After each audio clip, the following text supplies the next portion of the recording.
Bilang bahagi ng pagpalakas sa modernization ng military defense sa Pilipinas, nakahanda raw ang France na mag-supply ng gamit sa AFP gaya ng submarine. Kaya unang balita si JP Soriano. Matapos ang pinakamalaking joint exercise sa West Philippine Sea ng Pilipinas at France ngayong taon, asahan na raw ayon sa Embahada ng France na mas lalo pang lalakas ang ugnayan ng dalawang bansa at masusundan pa ang maritime cooperative activity. Kagaya raw ng sabay na paglipad sa himpapawid nitong Biyernes sa West Philippine Sea ng FA-50 ng Philippine Air Force at ng Rafale jet mula sa French Navy sa ibabaw ng flagship carrier ng France, ang Charles de Gaulle. It gave also once again an important possibility of exercise between the two armed forces, and that's really the intent of the letter of intent to create more strategic intimacy between the two armed forces, and those port calls, those exercises really contribute to it. Sa pagpasok ng Administrasyong Marcos, pumasok din ang Pilipinas sa mga kasunduan para palakasin ang maritime cooperation, defense and security sa iba't ibang bansa gaya ng France, Australia at New Zealand.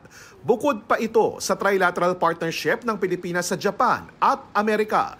Sabi ng France, ang ginagawa nilang pagpapalakas pa ng suporta sa Pilipinas pagdating sa maritime defense and security at ekonomiya ay wala raw kaugnayan sa hakbang naman ng Amerika na pagbabawas ng aid sa iba't ibang bansa.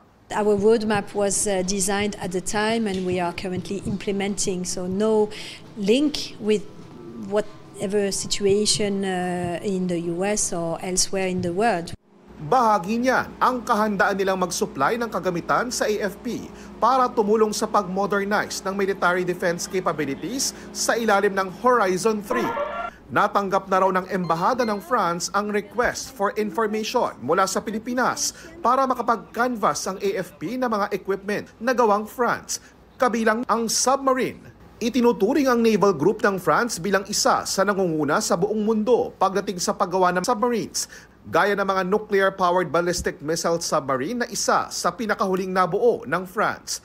Dati nang sinabi ni Pangulong Bongbong Marcos na interesado ang Pilipinas na kumuha ng submarine para palakasin ang defense capabilities ng Pilipinas. Pero uunahin daw muna ang pagbili ng anti-submarine capabilities o yung mga equipment na kayang makadetect ng submarine at depensahan ang katubigan ng Pilipinas mula rito. Ito ang unang balita, JP Soriano para sa GMA Integrated News.